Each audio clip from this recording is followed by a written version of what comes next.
Welcome. Let's all stand.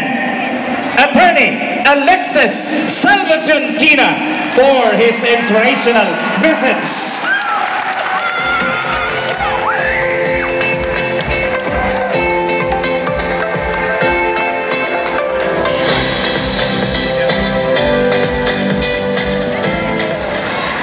Hello.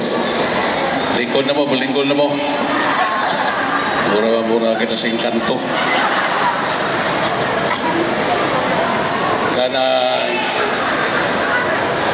Kanang Sweet Caroline, mura naman nagwan.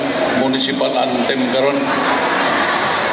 Sa asa na lang na ni mo madungo. Anyway, gigutom na mo. Dili ko na ni taso na kung kuan. I'll make it very, very brief as possible. Ako sa panimbaya sa akong mga kauban sa Panaw, kauban sa Buhat. Of course, our Vice Mayor Felix Borromeo, Dr. Borromeo, members of the Sangguniang Bayan in attendance, our honored guest, my good friend, Attorney Balmores, my better half, Mrs. Gilda Quina, Mama, our balikbayans, welcome home. There's no place like home. And Balingasag was a home, is a home, and will always be a home for each and every Balingasag. Kaninyong tanan was fellow workers in government, fellow Balingasag noon, supli mayong gabi. Balo mo, birthday karon sa Balingasag. Today is our hometown's birthday. Take note, this is just a gentle reminder to each and every Balingasag. And everything that we do, and everything that you do, there's a purpose. There's a reason. Matag unsay atong buhaton, dunay katuyuan, dunay hinungdan. Tonight's event has a reason why we're having Balingasag night. Let's not forget, despite everything, despite the enjoyment tonight, let's not forget that there is a purpose why we are celebrating araw ng Balingasag, why we are having Balingasag night. Unsa may tuyo, adlaw karon sa pagpasalamat. This is a day of thanksgiving. Just like birthdays, we have to be thankful. We have to be grateful for this blessing. We have to be very grateful with that somebody up there that he created this town that became our beloved hometown. Second, let's not forget that one of the very good reasons why we are celebrating araw ng Balingasag and Balingasag night is to inspire each other. I can be your inspiration.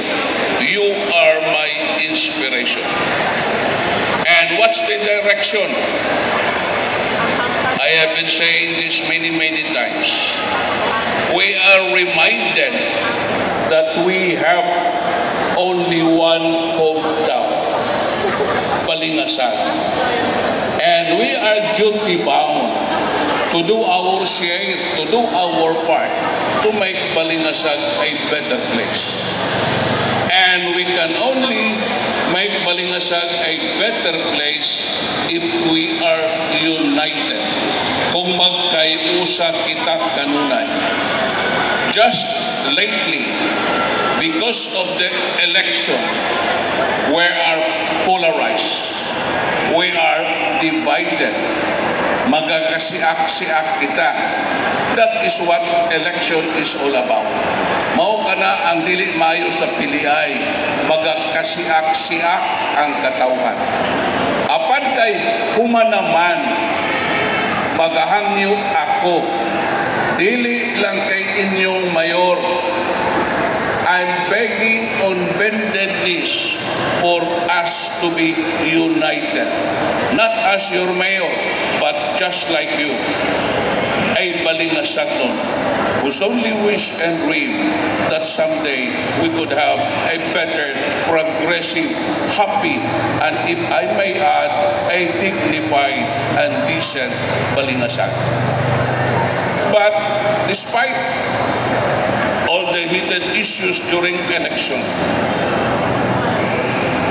one thing that I would like to remind everybody, and what is this? I hope you will agree with me. For those who want to serve our hometown by running a public office, remember this. Remember this. Balingasagnon's honor is not for sale. Balingasagnon's dignity is not for sale. Balingasag's pride is not for sale. And we are proud Balingasagnons. And the last election made us even more proud as a people. That must be the case. It should be the case. We could not only make Balingasag great, we could bring Balingasag to greater heights. As I said, we are proud Balingasagnons. So for those who might in the future want to serve our town by running a public office, remember this always. Our dignity, our honor is not for sale. Now, let's leave it that way, and I hope we could just move forward. Now, this time, I'm asking each and every Balingasagnon, please do your share, do your part to make Balingasag a better place. Makita na to karon, nindot na ang Balingasag. We're doing well. We're doing very, very well. But believe you me, there's still so much to be done. And each and every one of you, each and every one of us is called upon to do our share, to do our part, to be able to achieve this never-ending struggle, this one direction. We are one people, one direction, that is a better, happy, progressive Balingasag. That must be instilled in our minds and in our hearts. Walay laing magpangga sa lungsod sa Balingasag, gawas pa ganatong mga taga-Balingasag. And lastly, remember this. This is very, very basic.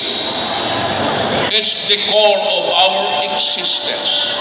Why we exist? Because we want to be happy. And the secret of being happy is to make others happy.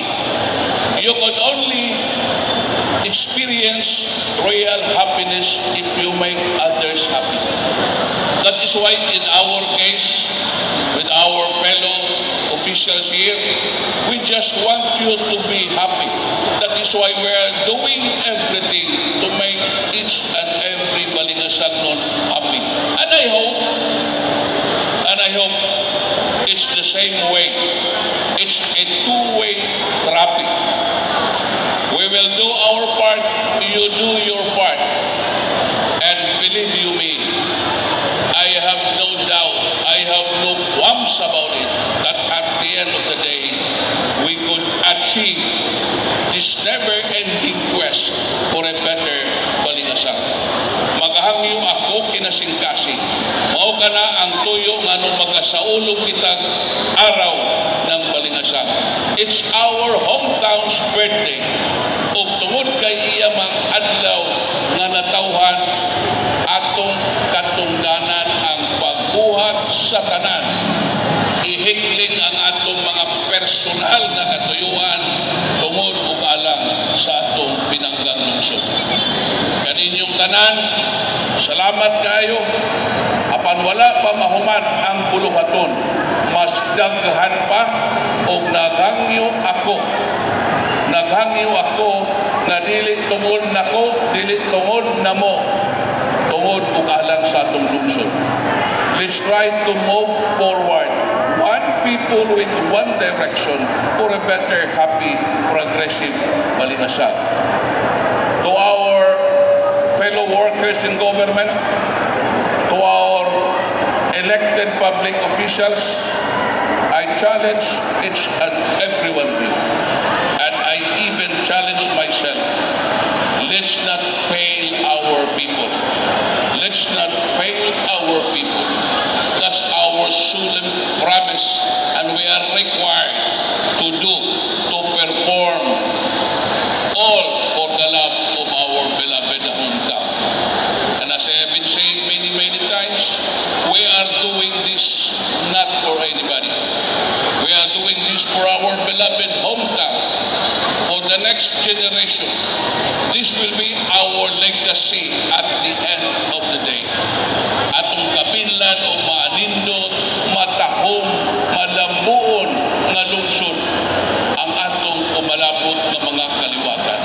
Ang atong mga anak, anak sa atong mga anak. Mao ka na ang tuyo o nagahangyo ako mauta sa kanunay. Mao ka na ang magpatibabaw sa huna-huna o sa kasing-kasing sa matag usa ka Balingasag.